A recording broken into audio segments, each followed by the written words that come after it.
The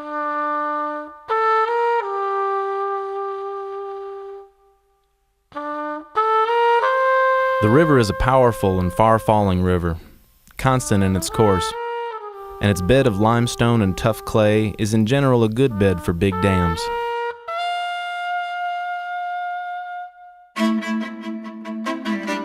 He is a mountaineer. His forefathers settled this country in the 1700s when the effete civilization east of the Alleghenies stuck in their craws.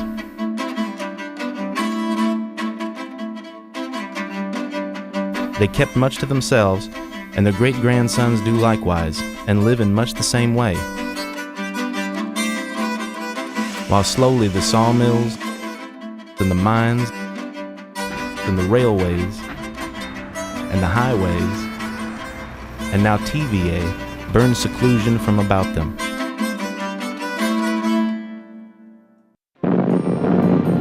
Such is the laboratory for a great experiment.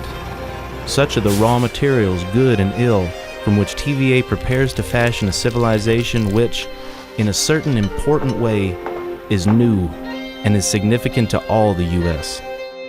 James Agee, Fortune Magazine. This is Norris Dam. 80 years after it began operations in 1936, it would be hard to overstate how this structure and the power it generated forever altered the people, the character, and the nature of East Tennessee, and in truth, the entire country. Hello, I'm Robin Wilhoit. And I'm John Becker. Today, for better or worse, our civilization and culture simply could not function without electrical power. Just 80 years ago, within the living memory of many people, electrical power was practically unknown in rural Tennessee. In the entire state, about 2% of rural inhabitants had access to it. Norris Dam and the TVA dams after it would change all of that. But that change did not come without sacrifice. By sheer numbers, more families would have their lives disrupted by the construction of Norris Dam than the number of families touched by the attack at Pearl Harbor or in the Twin Towers on September 11. About 3,000 families, an estimated 14,000 people and homesteads would have to leave their homes forever. And yet many did so willingly, or at least with a high sense of purpose. When last they turned their back on their homes, they all agreed it was indeed for the greater good. The founding producer of the Heartland series, in partnership with 10 News, presents For the Greater Good, Norris Dam at 80.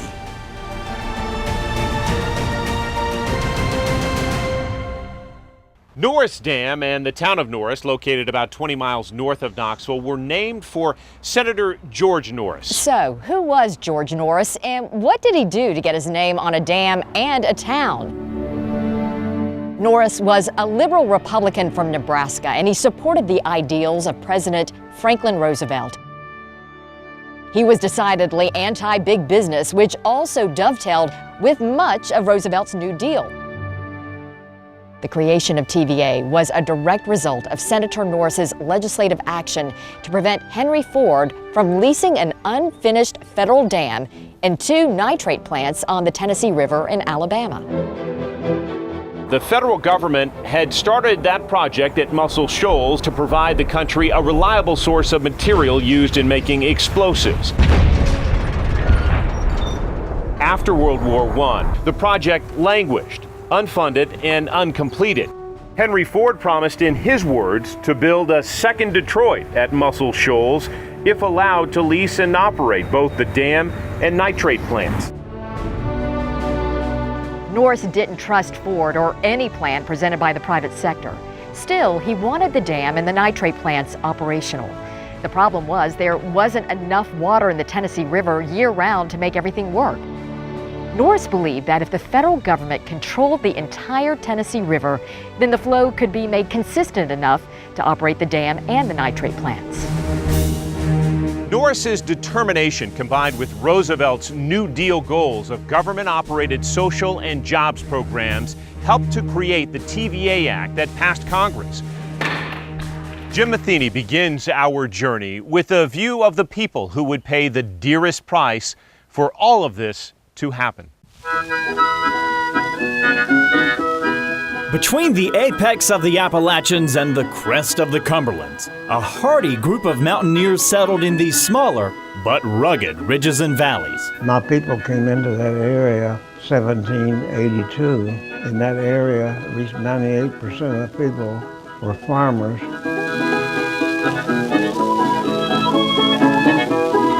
They lived like their grandparents and great-grandparents. Late 1700s through the 1800s. A lot of people made their own clothing. They wove salvation into the fabric of life and prayed for their heavenly reward at dozens of small churches, most of them Baptist. They walked long ways to go to church, walking through the woods at night to go to those churches. And the journey of life did not venture far from home. Families lived on the same land from the cradle to the grave. People with names like Loy, which led to Loy's Town or Loyston, a crossroads and a center for mountain commerce. The Loyston community now, I've been there. George Fox, there's a store. It's just general stores. You could buy anything from a plow point, a boat, and food also. Nobody had much money now. The Great Depression suffocated the nation in the early 1930s. But hard living was already a way of life here. People made ends meet with whatever they could get from the ground. And everybody had a big garden. They lived out of that garden. And what they grew or made at home, they could trade at the general store to get all of the things they could not make themselves. Sugar and salt and candy. We can take it 1 egg to the store and get all us boys wanted for 1 egg. And children in these hills filed into one-room schoolhouses for their formal education. And we had 4 grades on one side and 4 grades on the other. Most children went to school 5 or 6 years before ditching homework to focus on the hard work at home. And the comforts of home were relatively uncomfortable. We didn't have electricity nor indoor plumbing or running water. We had lamps, oil lamps, kerosene lamps. Less than 2% of the people had electricity. They were dirt poor. And even the dirt was poor. Through the centuries, this land was over-farmed, robbed of its fertility. And steep mountainsides funneled heavy rains into devastating floods and washed away the earth. The area looked like the moon. I mean, during the winter, there was no vegetation hardly at all. But most families did at least own the dirt where they lived. For generations, it was their land, their community, their happy home. And they loved it. We were poor, but we didn't know what everybody else was, too. You don't fret about the things that you never had. And everybody helped each other. Everybody's good neighbors.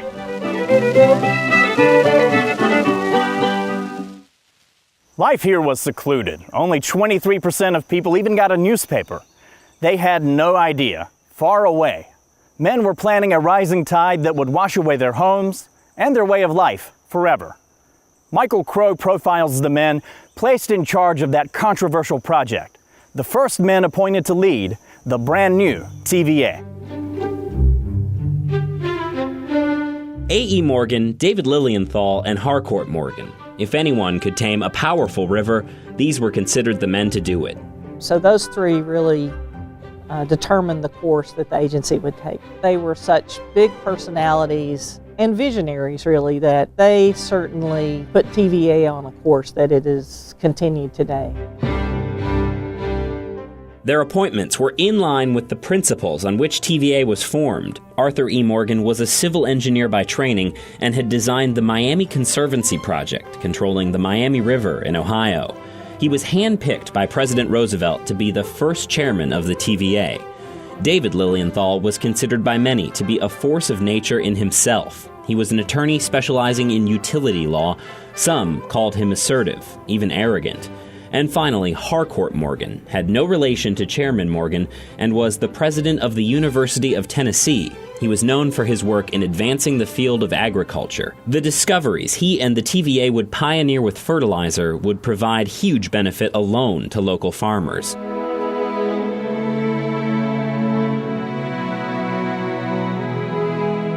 But in the meantime, this trio had their work cut out for them. Where this part of the country faced multiple challenges. You know, we had flooding every year. The Tennessee River was a non-navigable river, meaning you couldn't travel the entire length. You know, we suffered from poor resource stewardship. Soil erosion was rampant. It was a hard life here in the Tennessee Valley. The board met for the first time in 1933, and from the start, they encountered resistance. Many believed the government, by forming TVA, was forcing out private business. Political opponents fought tooth and nail against what they believed to be socialism. Lilienthal would spend years doggedly defending TVA practices and their very existence. And sometimes this group fought amongst themselves over ideological differences, and there were many between Lilienthal the fighter and Arthur Morgan, ever the idealist. But Roosevelt had a strategy in appointing A.E. Morgan. He was not only a civil engineer, but interested in social engineering as well. It's one of the reasons the town of Norris exists today, as Morgan tried to solve the problems of vice in similar construction camps, including drinking and prostitution.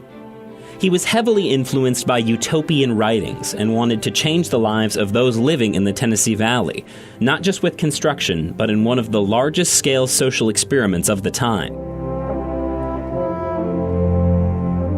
But for the people living in the valley that would soon be covered by rising water, this experiment would have very real consequences, as they were about to find out. The job of creating public acceptance for the project fell to the new staff at the TVA offices in Knoxville. They were the point of contact between the giant governmental agency and the small yeoman farmer. TVA needed Norris Dam to succeed in terms of public perception. A positive first impression could mean smooth sailing for a long list of future plans. Over the mountain was something new, big, exciting.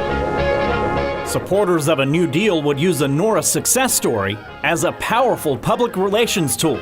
Portray TVA projects as an inspiration for children to climb out of the dark ages and reach new heights.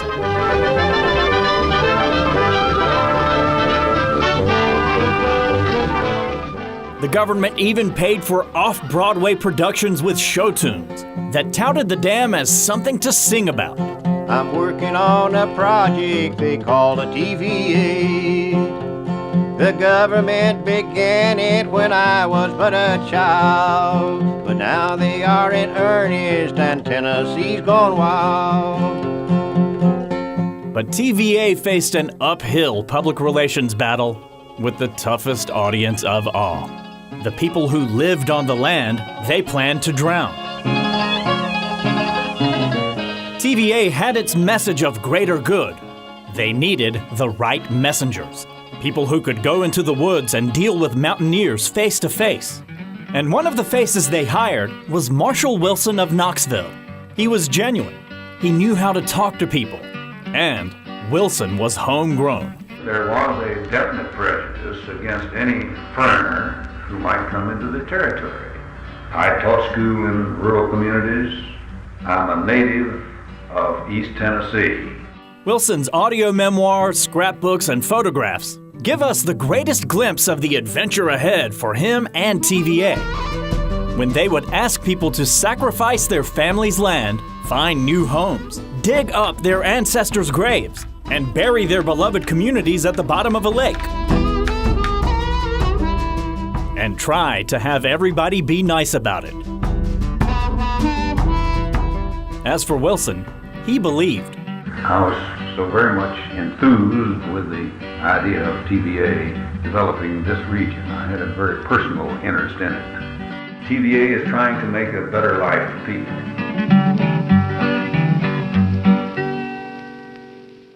Resolving the people issues created by the dam's construction would take many years, but the need for the dam and its electrical power was immediate.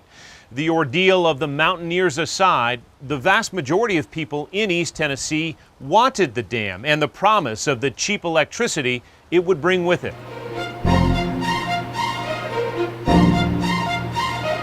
When the TVA Act was signed on May 18, 1933, creating the agency, plans for Norris Dam were already in the works.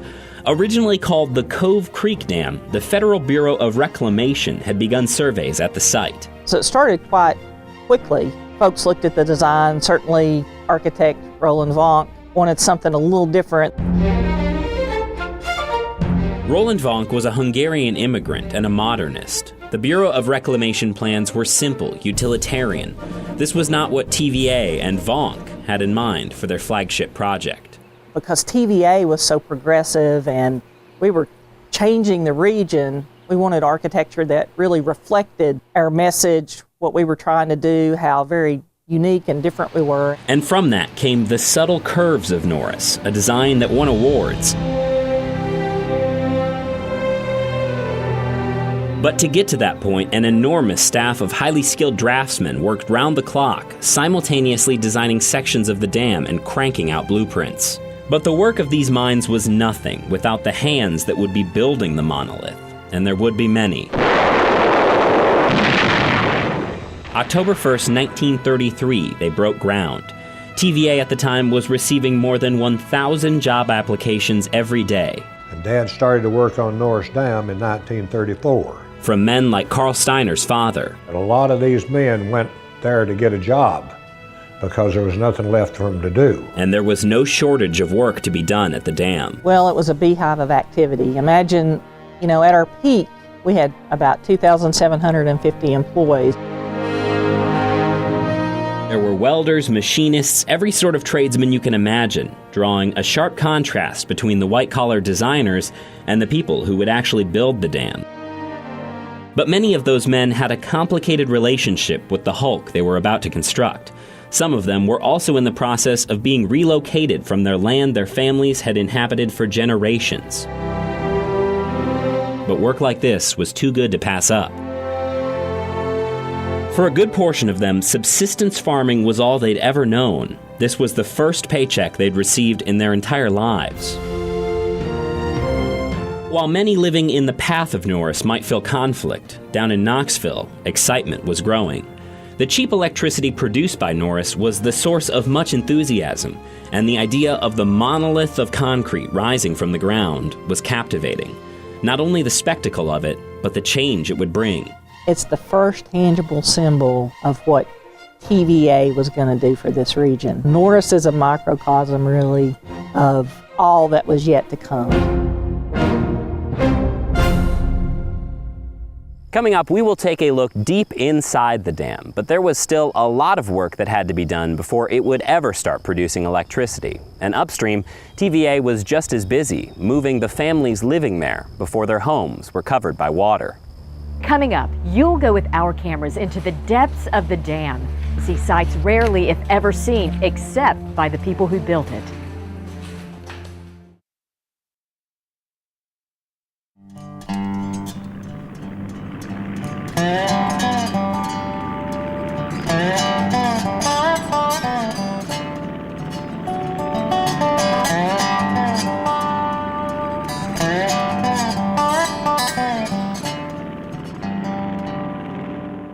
Today, the lake Norris Dam created is no doubt more widely known and appreciated than the dam itself. But even today, the accomplishment in building Norris Dam has to be recognized for the achievement it was and is.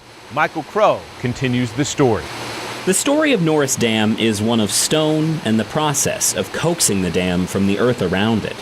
But before construction could get underway, TVA needed to solve two problems: how to get machinery to the secluded site and where to house the thousands of men who would work there. We looked at a temporary construction camp, but as I mentioned earlier, Arthur Morgan didn't want to do that because of some of the illicit activities that take place at temporary camps, and so a permanent village was designed. The town of Norris, as a planned community, was like nothing many had ever seen before. All greenery and quiet, winding roads. Oh, it was like dying and going to heaven. Cliff Stevens was 12 years old when his family moved to a farmhouse outside Norris. They still didn't have electricity, but it was head and shoulders above the coal miners' camp they left behind. The standard of living was 1,000% improved.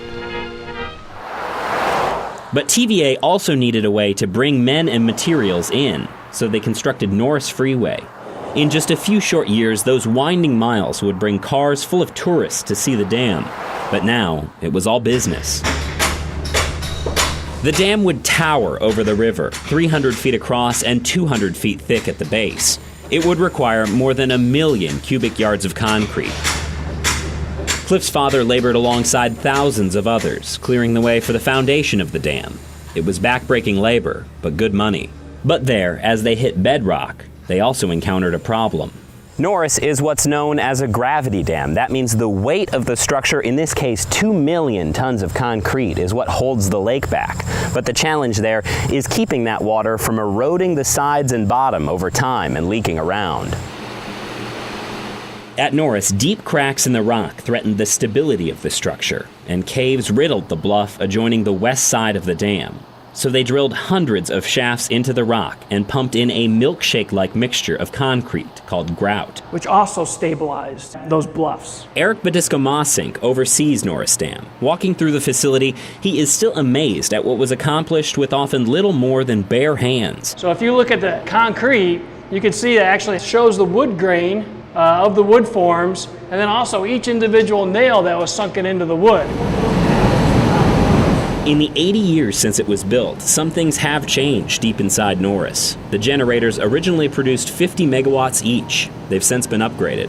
What we are between the two units, again, each unit, 65 megawatts apiece, 130 megawatts. We could provide power for 76,000 homes in a TVA service area. But overall, structurally, Norris has withstood the test of time, down to the rivets and steel deep inside. This door is the only thing between us and the lake.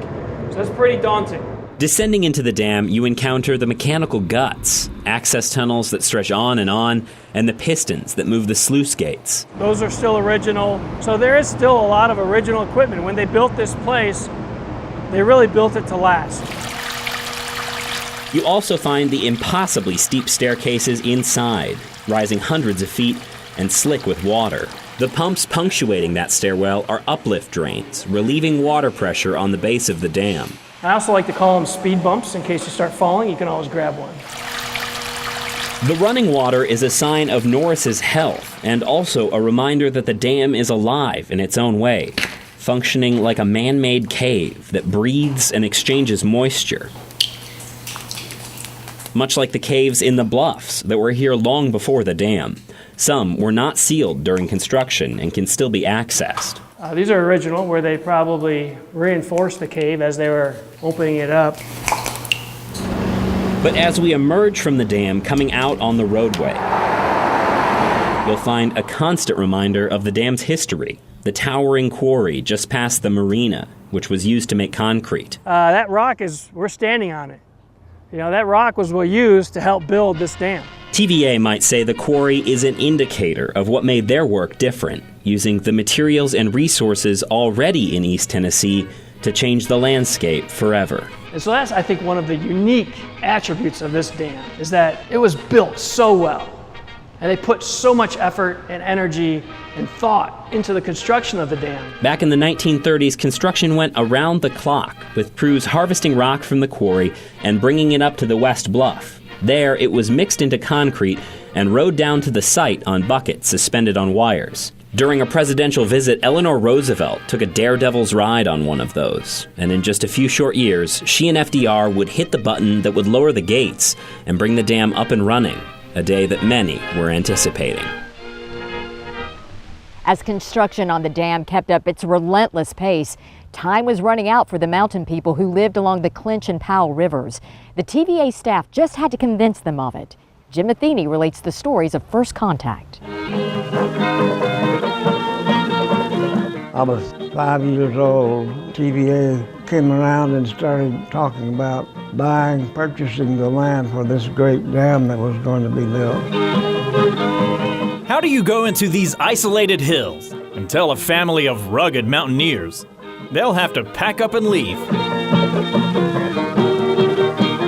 For TVA's Marshall Wilson, as politely as possible. TVA made extensive plans to be nice to the people, to be courteous and this kind of thing. It wasn't a matter of coming in and saying you got 30 days to move out.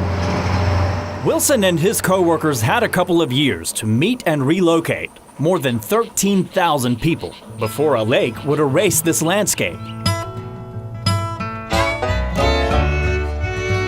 He encountered incredible poverty. A family of 8 packed into a lopsided shack with no electricity, no running water, no toilet. And yet, these folks were happy. Why is that so? Whatever the family situation, come hell or, inevitably, high water, Marshall Wilson had to convince people to take the money, help them find a new home, and adjust to a new future. And they didn't want to move, but they had to. Appraisers came, and they said, this is what we're going to give you. Well, you didn't have any money to fight it.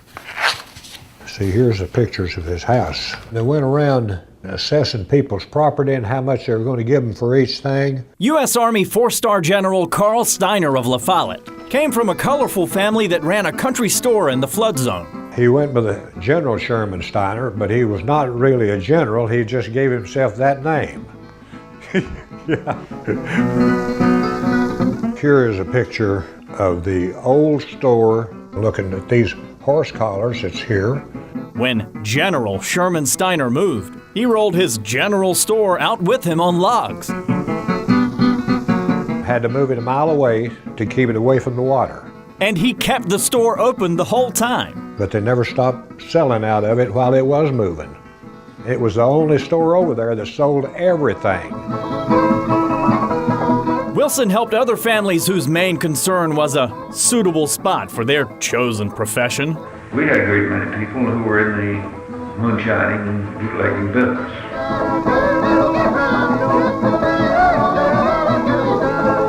And if TVA wanted them to leave in good spirits, well then TVA would just have to move their stills with them. We actually moved stills of people. We pretended not to know it, but we did.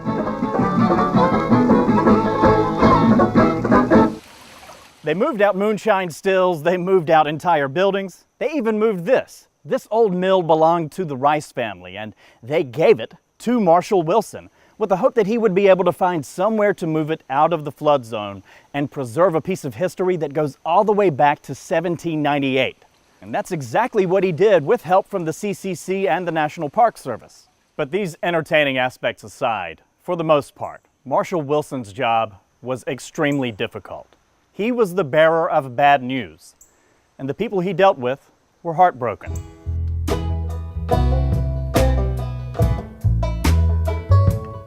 Wilson faced an arduous task of finding thousands of people of very strong faith a future home. The living and the dead. That was a big concern to the people.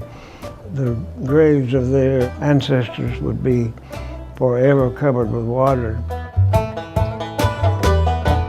The Campbell County Baptist Association condemned TVA, said graves were a church affair, not for the government to handle. So TVA gave people a choice. Take $40 to hire your own undertaker to relocate graves, or let TVA do it. At first, many took the money, terrified by the thought of strangers digging into their dead. But TVA quickly became the most popular choice when people saw they only hired local men of the same religion to relocate the graves.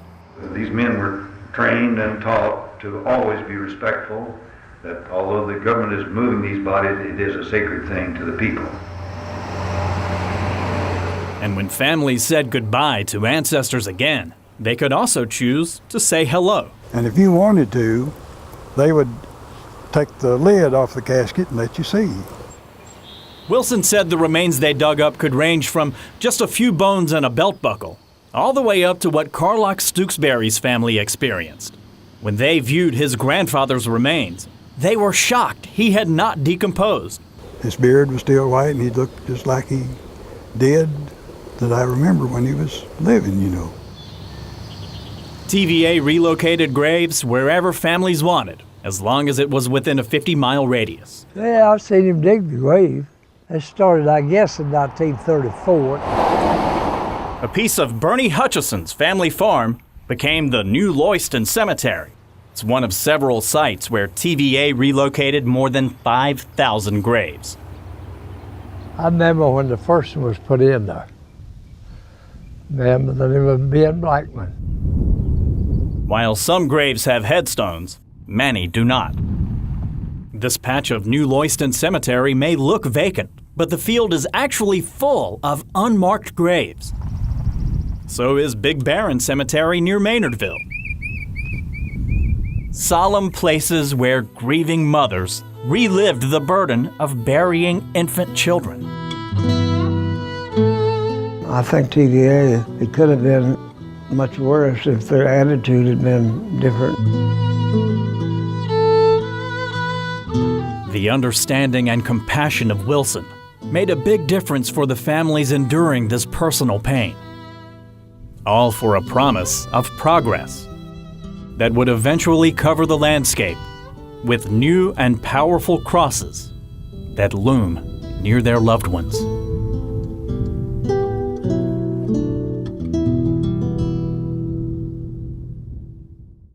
Coming up, you will see a recently discovered film that shows how the appreciation of both Norris Dam and TVA filled Knoxville's downtown.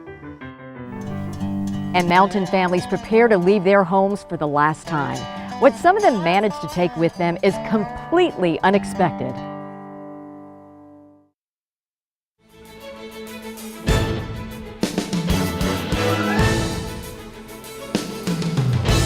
From the time the first concrete was mixed for Norris Dam until the last bucket was poured was 1 month less than 2 years. It remains an impressive achievement 80 years later. Michael Crow takes us through the final days of preparing the dam for operation and East Tennessee's over-the-top reaction. In 1935, more than a year before the dam would be completed, East Tennesseans were already celebrating. TVA Week reaches vociferous climax, shouted newspaper headlines, with reporters inside writing that Knoxville was fired with zeal for the thing. So full of zeal, they threw a ticker-tape parade with various communities decorating floats to show their love for the TVA. It's easy to see why. To them, Norris was a sign of progress and promised cheap electricity.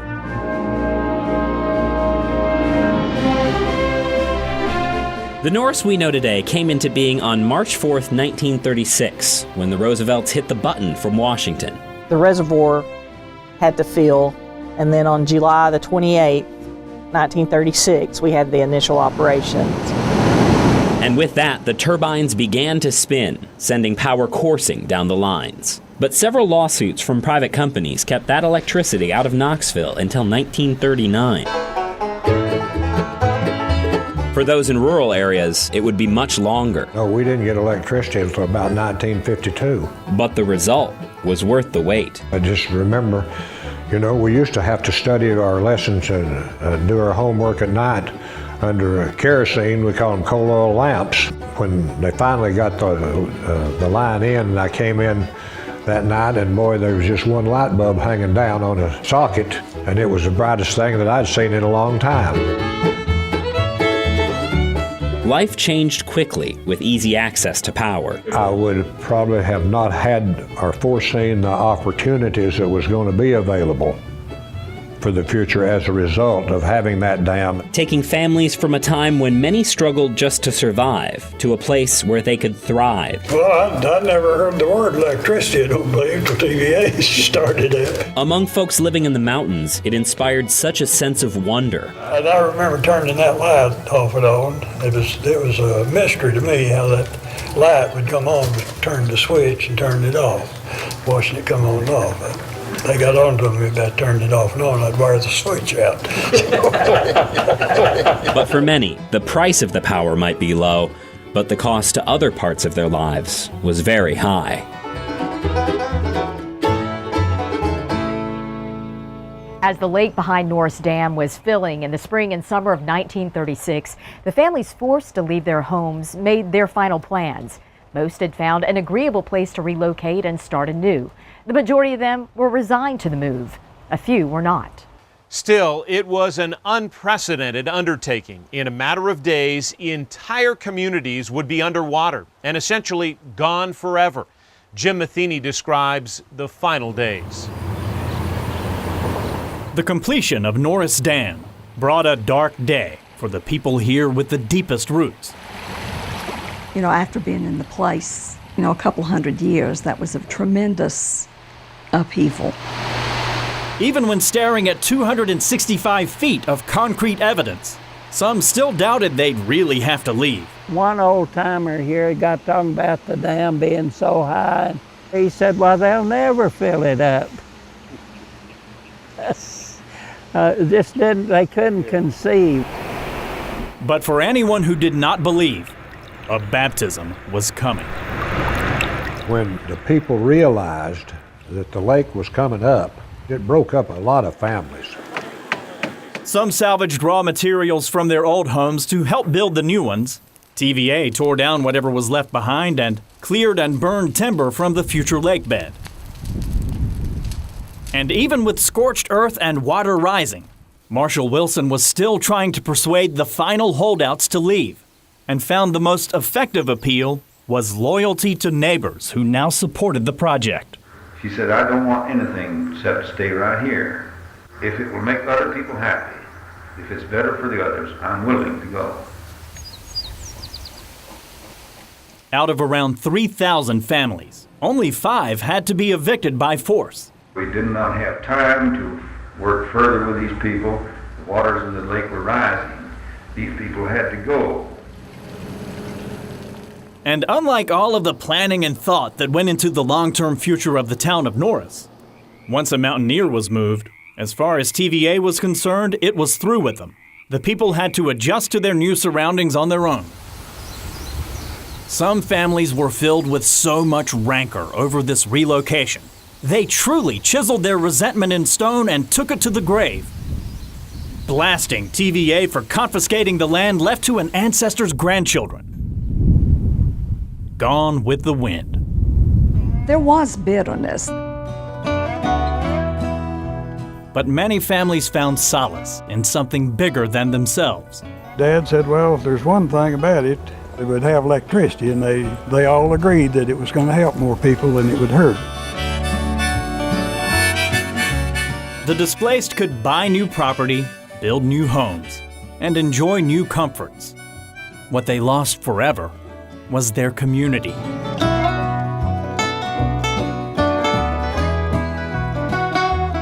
And in the final days of dry land, before neighbors scattered all across East Tennessee, the people in Lewiston held one last roundup. They just had a big get-together. A farewell to friends, the fellow men and women forced to sacrifice for the greater good. Knowing that that would be the last time they'd probably get to see each other. They just had to accept it.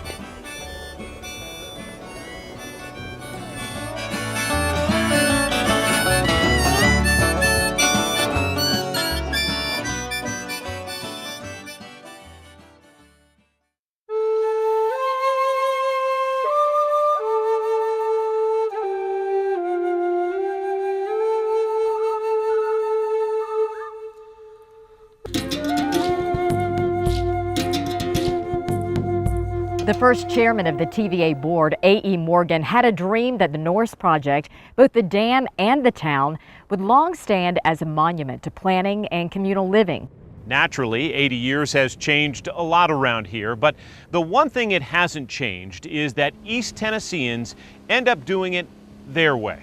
Michael Crow catches us up with all that is different about the dam, the lake, and the town. The Norris Lake of the present is almost unrecognizable when you consider the starting point. A.E. Morgan imagined the hundreds of miles of shoreline as a place small businesses could thrive.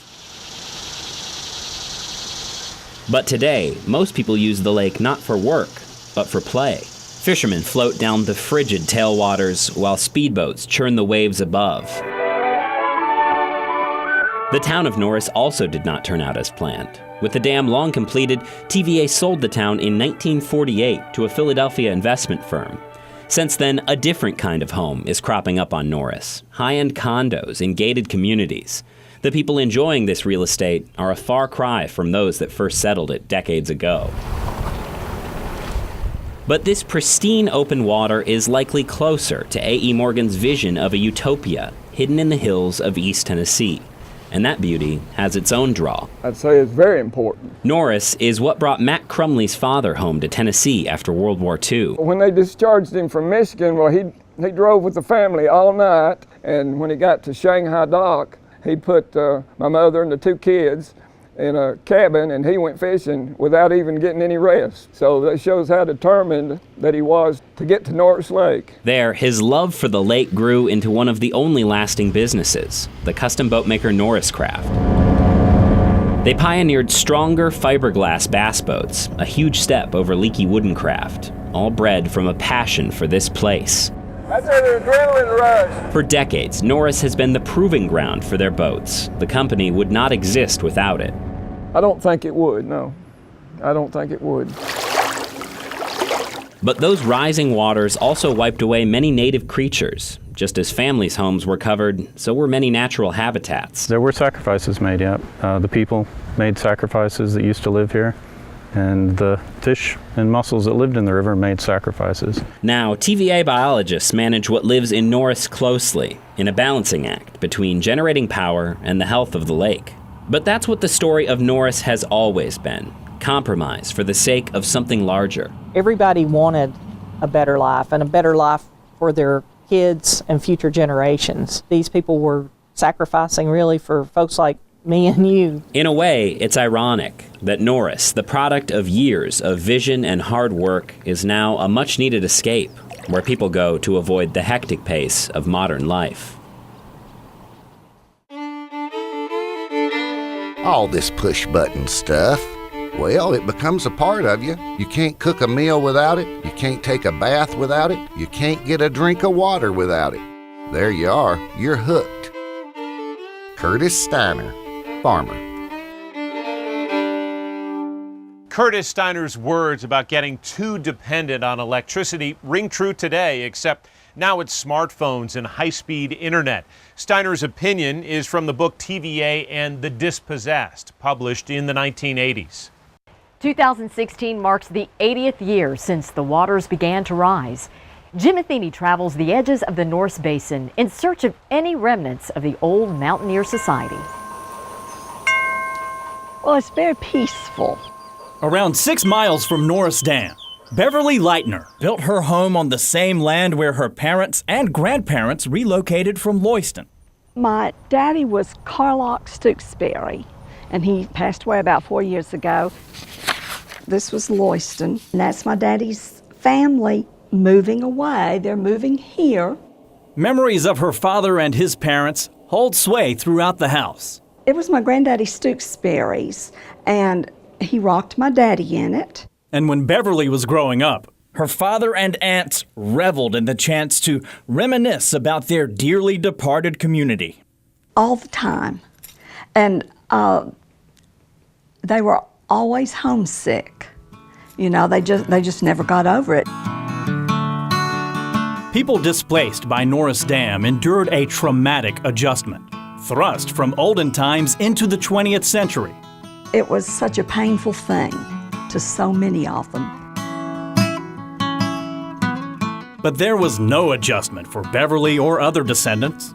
They never set foot in Lewiston. It was already at the bottom of a lake. I can't imagine what it would have been like. I didn't live any of that.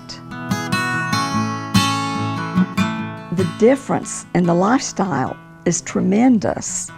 We had an indoor toilet when I was growing up, you know. We had a telephone and electricity here.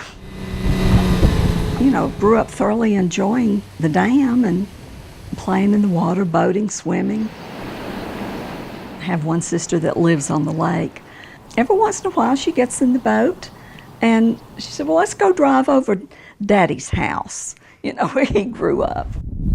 And although her relatives look back and romanticize their life before Norris Dam, Beverly was never truly convinced if given a choice, they would really return to the good old days. Not one of them would have given up their telephone, their bathrooms, their, electric appliances to move back. While they left Lewiston in the past, signs of the old crossroads still live on today. The portion of the lake where the little hometown dwells underwater is now known as the Lewiston Sea. I've got a bunch of scrapbooks. It's just what I have, just pictures. And memories live on in family heirlooms, as well as the recordings of those who lived on both sides of the electrical age, like Carlock Stooksbury. I just wonder what would have happened. Had Norris Dam not have been built, would I have been farming? Where would I have gone? Would I have got an education? I feel like it was for the best.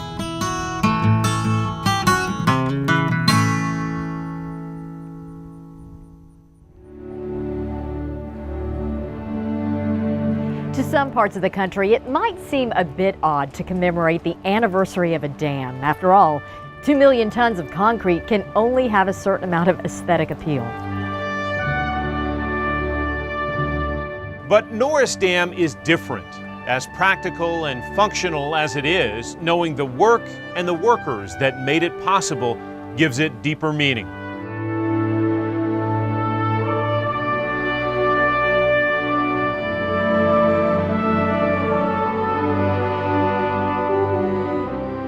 Knowing the story of the people who uprooted their lives and moved away to make it all possible should remind every visitor of the humanity it represents.